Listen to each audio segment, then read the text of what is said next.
Il y a 2 ans, j'ai lu ce bouquin, Tout peut s'effondrer, de Raphaël Sevens et Pablo Servigne. Et c'est un bouquin qui m'a vraiment donné un coup de poing dans le ventre, qui a vraiment remis en question ma façon de voir mes différents engagements. Alors pourquoi ? Parce que ce bouquin, il dit que malgré tout, quoi qu'on fasse, nous allons vers un effondrement. Le système sur lequel s'appuie notre société, qu'ils appellent thermo-industrielle ou société d'hyperconsommation, est fondée sur une prédation de la planète. Et donc on va vers un effondrement par l'épuisement des ressources, mais aussi parce que notre société produit tellement de pollution, détruit tellement d'écosystèmes, qu'il y a un effondrement aussi de la biodiversité et une augmentation de la pollution, dont un des exemples est la crise climatique due à la quantité trop élevée de CO2 dans l'atmosphère. Moi, personnellement, ça me remet vraiment complètement en question.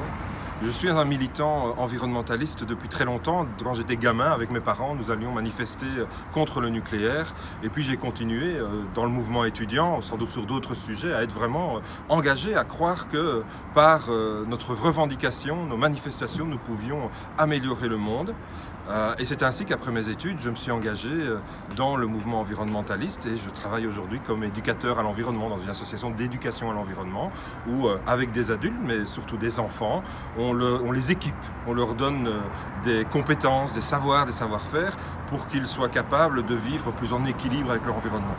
Un troisième engagement, c'est qu'en début des années 2000, je me suis engagé chez Ecolo. J'ai été élu conseiller provincial en 2006 et réélu, et je le suis toujours maintenant.